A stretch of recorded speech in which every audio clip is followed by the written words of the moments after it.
살아간다는 거. 세상은 육적인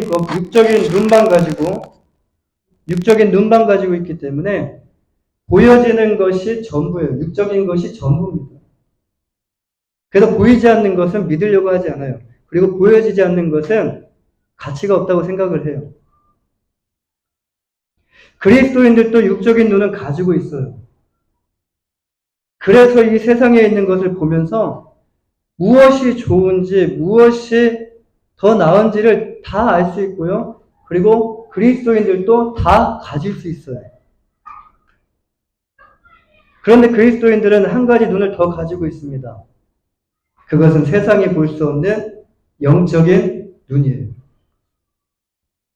영적인 눈을 뜬 바울 사도는요, 자신이 가지고 있는 것에 대해서 이렇게 고백을 해요. 빌립보서 3장 7절에서 8절 말씀에 그러나 무엇이든지 내게 유익하던 것을 내가 그리스도를 위하여 다 해로 여길 뿐더러 또한 모든 것을 해로 여김은 내 주 그리스도 예수를 아는 지식이 가장 고상하기 때문이라. 내가 그를 위하여 모든 것을 잃어버리고 배설물로 여김은 그리스도를 얻고라고 고백을 합니다. 이렇게 고백하며 복음 증거에 힘썼던 이 바울 사도에게 베스도는 이렇게 말을 해요. 사도행전 26장 24절에서 계속 예수의 이름만 외치고 예수의 이름만 말하니까 바울이 이같이 변명하니까 그 베스도가 크게 소리내어 이르되 바울아 내가 미쳤도다. 내 많은 학문이 너를 미치게 한다. 라고 바울 사도를 미친 사람 취급하는 거예요. 사랑하는 여러분, 그리스도인들은요, 세상 사람들이 가지는 기쁨의 조건을 따르는 자들이 아닙니다. 알고 있습니다. 경험했습니다. 그리스도인들은 세상을 이해합니다. 세상을 이해해요. 왜 그러냐면 우리 또한 그리스도를 믿기 전에 이미 세상 사람이었고 우리 또한 이미 세상 가운데 세상에서 경험했기 때문에 그래요. 그런데 세상은요, 그리스도인들을 이해하지 못해요. 왜 그렇죠? 세상은 그리스도인들이 경험하는 그리스도 안에 있는 이 영적인 기쁨을 맛보며 누리지 못했기 때문에 그래요. 그리스도 안에 있는 기쁨을 여기 계시는 여러분 모두가 경험하고 누리시기를 주님의 이름으로 간절히 축원합니다. 오늘 본문에 보면요. 슬픔에 잠긴 여인들이 등장을 해요. 이들의 이름이 10절에 보시면 나오는데 막달라 마리아, 요한나, 그리고 야곱을 모친 마리아라고 말씀을 해요. 주님께서 십자가에 달려 죽으시고 이틀이 지나고 사흘째가 되었습니다. 안식 후 첫날 이 여인들은 자신들이 준비한 향품을 가지고 무덤에 안치되신 주님을 보기 위해서 슬픔에 잠긴 채 힘없이 그 무덤을 향하여 걸어갔습니다. 빨리 주님께 달려가서 지금 자신들이 준비한 이 향품과 향유를 주님의 시신에 발라드리고 싶었는데 주님께서 십자가에 달려 죽으시고 난 다음 날이 안식일이었기 때문에 가고 싶어도 갈 수가 없었다는 거예요. 얼마나 마음이 더 힘들었을까요? 그래서 이들은요, 슬픔도 뒤로 가, 정말 그래서 이들은요, 눈물로 밤을 지새우면서 빨리 이 안식일이 지나가기를 원하고요. 그리고 빨리 동이 트기를 기다리고 있었을 거예요. 잠이 오지 않아요. 빨리 안식일이 지나가야 돼요. 빨리 동이 트야 돼요. 안식 후 첫날 동이 트기 직전 이들은 주님께서 안치되신 무덤을 향하여 힘없이 걸어가요. 그런데 무덤에 도착했을 때 2절 말씀해 보시면 그들은 무덤을 가로막고 있던 큰 돌문이 한쪽으로 굴려져 있는 것을 목격하게 됩니다. 이것을 본 이들은요, 아마도 깜짝 놀랐을 거예요. 무슨 생각이 들었을까요? 열려 있습니다. 무덤의 문이 활짝 열려 있어요. 그럼 무슨 생각이 들까요? 예수님의 시신을 누군가가 도둑질해 갔을 것이라는 이런 생각이 들었을 거예요. 그래서 이들은요, 슬픔도 뒤로하고 깜짝 놀라서 주님의 시신을 확인하기 위해 무덤 안에 들어가 보았어요. 그런데 들어가 보니까 이 불길했던 예감이 실제가 되는 거예요. 예수님의 시신이 사라졌습니다. 텅 빈 무덤을 본 이 여인들의 마음은요, 과연 어땠을까요? 주님께서 죽으신 것도 마음이 아프고 괴로운데, 정말 슬픈데, 힘든데, 주님의 시신까지 사라져버렸어요. 이들이 주님의 시신에 대해 근심하고 있을 때, 어디 갔지? 어디 갔지? 누구한테 물어보고 싶지만 물어볼 수 있는 사람이 없고, 계속 근심하고 있을 때, 찬란한 옷을 입은 두 천사가 그들의 곁에 나타났어요. 여인들이 얼마나 두려웠겠습니까? 여자들은 두려워가지고요. 얼굴을 땅에 대고 떨고 있었어요. 그때 두 천사가 이렇게 말합니다. 오늘 본문 5절 말씀에서 5절 말씀을 함께 볼까요? 5절 말씀. 어찌하여 함께 볼까요? 네, 여자들이 두려워 얼굴을 땅에 대니 두 사람이 이르되 어찌하여 살아있는 자를 죽은 자 가운데서 찾느냐? 여기 계시지 않고 살아나십니다. 여인들에게 천사들이 말합니다. 지금 오늘 본문에서는 예수님에 대한 내용이 나오지 않지만 요한복음 20장에 보시면 천사들이 말하고 난 후에 예수님이 마리아에게 이렇게 말씀하셔요. 요한복음 20장 15절에서 예수께서 이르시되 여자여 어찌하여 울며 누구를 찾느냐 하시니 그때 마리아는 그가 동산직인 줄 알았어요. 산을 지키는 사람. 그에게 주님의 시신이 어디 있는지 알려주면 내가 가져가겠다고, 내가 찾아가겠다고 울면서 말을 합니다. 그때 주님께서 마리아야라고 이렇게 부르셔요. 마리아야. 이게 어떤 말씀이 연상되지 않습니까? 나사로야, 마리아야.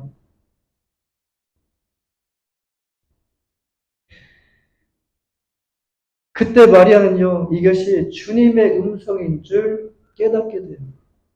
마리아야 할 때. 주님이 살아계신 것이라고 전혀 생각하지 못했는데, 주님이 부활하셔서 마리아 앞에 서 계신 것이었어요. 부활하신 주님을 본 마리아는 얼마나 기쁘고 감격스러웠을 거예요. 부활하신 주님을 본 마리아는 어떻게 했습니까? 요한복음 20장 18절에서 막달라 마리아가 가서 제자들에게 내가 주를 보았다 하고 또 주께서 자기에게 이렇게 말씀하셨다 이르니라 라고 말씀을 해요. 그녀는 바로 주님과 함께 했던 그 제자들에게 달려가서 주님의 부활의 그 소식을 증거했습니다. 주님이 살아나셨다고 증거했어요. 여기서 제자들의 반응은 어떻습니까? 오늘 본문 11절 말씀에서 사도들은 그들의 말이 허탄한 듯이 들려 믿지 아니하나. 그들은 믿지 않았습니다. 막달라 마리아는 아마도 너무 울어서 정신이 나가 아마 거기에서 헛것을 본 사람 취급을 받았을 거예요. 그런데 마리아는 부활하신 주님을 만났습니다.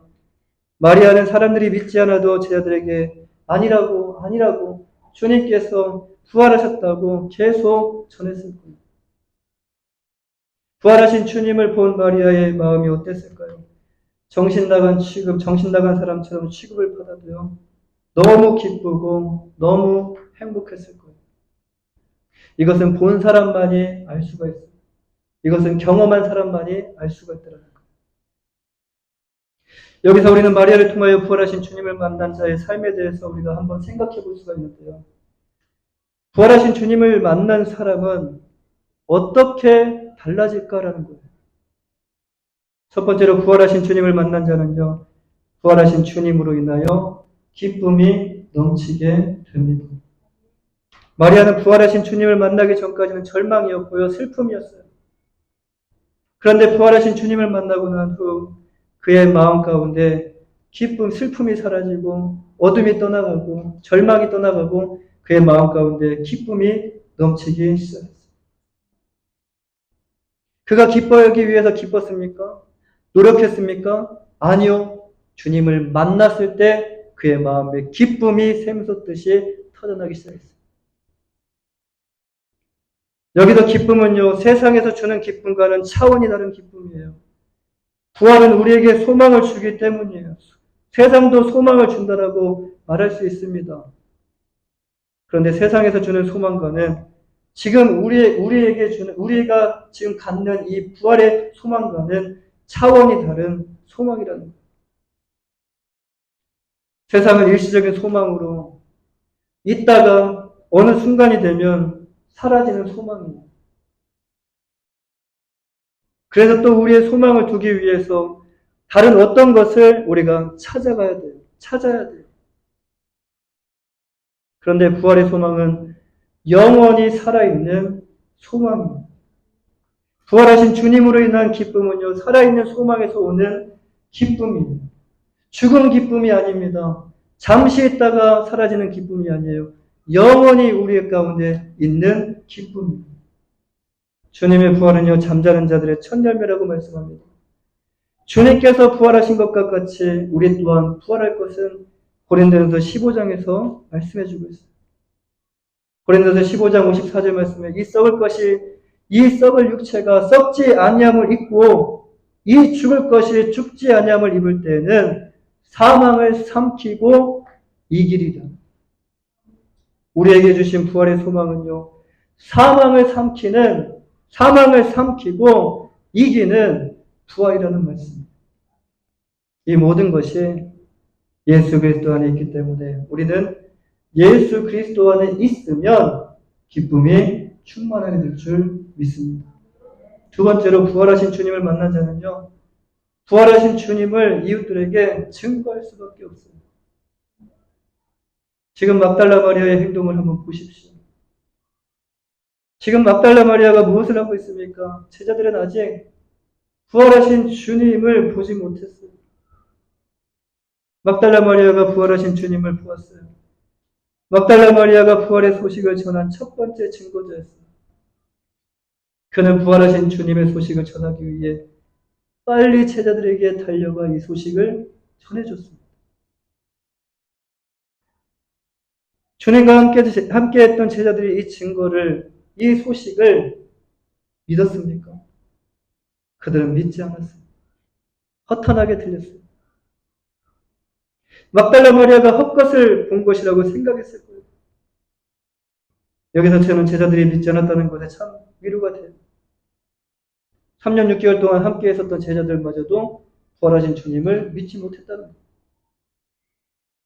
예수님과 3년 6개월 동안 함께 했던 이 제자들도 주님께서 부활하신 것을 믿지 못했는데 한 번도 예수님에 대해서 듣지 못했던 자들이 우리를 통해 부활의 소식을 들었을 때 그들의 귀에 허탄하게 들리는 것은요, 여러분 전혀 이상한 것이 아니라는 거예요.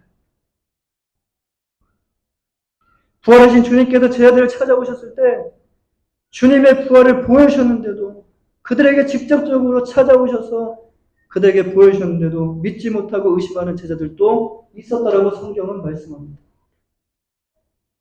바로 옆에서 주님이 계시는데도 이 정말 주님이 맞나? 라고 의심하는 거예요.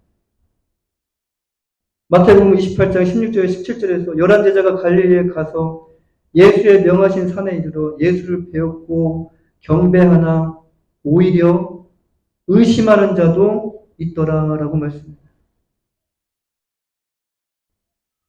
이것은 갈릴리 어떤 산에서 부활하신 주님께서 8번째로 한 번, 두 번이 아니라 8번째로 나타나 제자들에게 보여주신 내용이에요. 그럼에도 불구하고 오히려 이분이 정말 부활하신 주님이 맞나라는 생각을 하며 의심하는 자가 그 안에 있었다는 거예요. 여기서 주님의 부활을 믿지 못하시는 분도 계실 거예요. 이 말씀에 위로를 받으시길 바라요. 이렇게 부활하신 주님을 8번이나 봤는데도 믿지 못하고 의심하는 제자들이 있었는데 말씀으로 듣기만 했지 부활하신 주님을 내가 만나지도 못했고 보지도 못했는데 어떻게 믿을 수 있겠냐는 거예요. 그런데 사랑하는 여러분, 믿을 수 있습니다. 할렐루야. 이것은 본다고 해서 믿어지는 믿음이 아니라는 거예요. 8번이나 봤다고 해서 믿어지는 믿음이 아니라는 말씀입니다. 우리의 힘과 능력으로 믿는 것이 아닙니다. 구원은 하나님의 능력으로만 가능해요.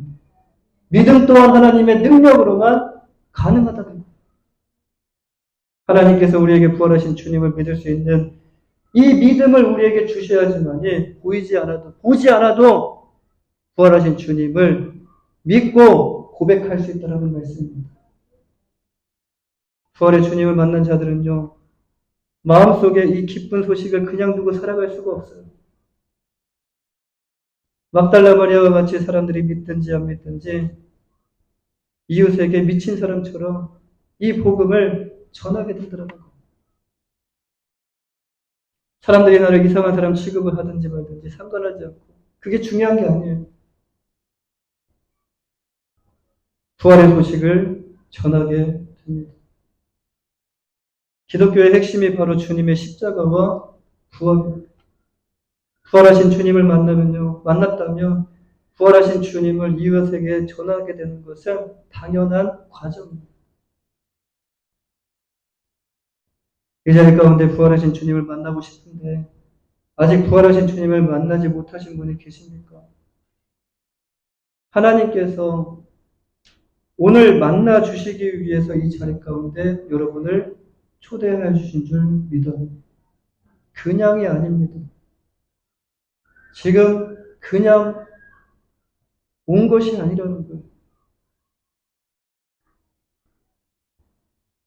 부활의 주님을 믿고 싶다면 먼저 주님을 여러분의 구주로 영접하고 이 시간 간절하게 주님께 기도하면요.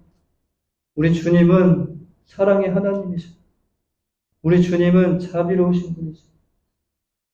그리고 우리 주님은요, 여러분 우리의 구원을 위하여 자신의 독생자를 십자가에 내어주신 그 구원을 위해서 십자가에 내어주신 하나님이시죠.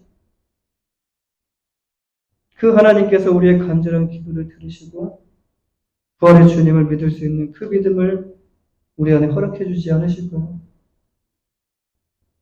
사랑하는 여러분 안에 어떤 기쁨이 있습니까?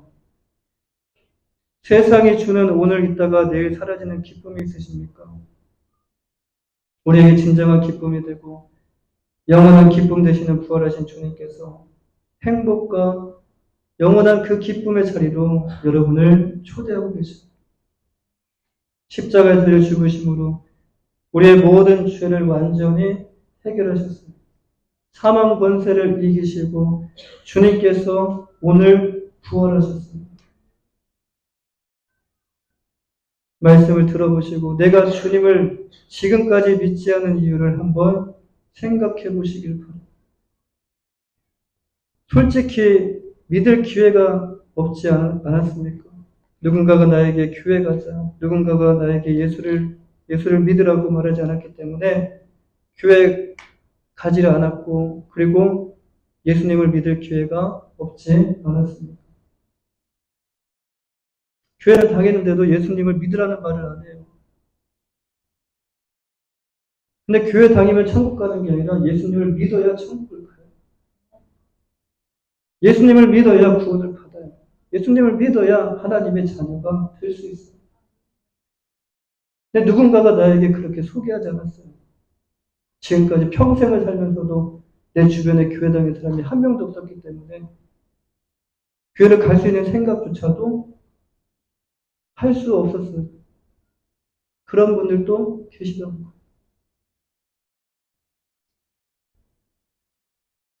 근데 솔직히 하나님의 말씀을 보고 하나님의 말씀을 듣게 되면 내가 듣는 것보다 내가 하나님의 말씀을 직접적으로 보게 되면 여러분 믿지 못할 이유가 없는데 세상의 말만 듣고 주님을 거부하고 믿지 않았던 것이 아니었을까요?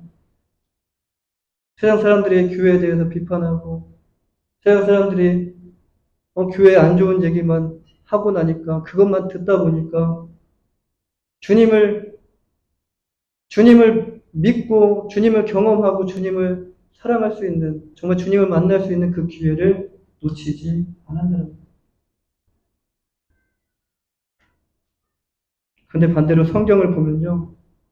성경을 보시면 우리가 예수님을 거부할 이유가 없다라는 거예요. 사람들의 말로 인해서 오해하고 하나님을 믿지 못하는 거지. 성경을 직접적으로 보게 되면 우리가 예수님을 거부할 이유가 없다라는 것을 발견하게 돼. 내가 왜 예수님을 안 믿었지?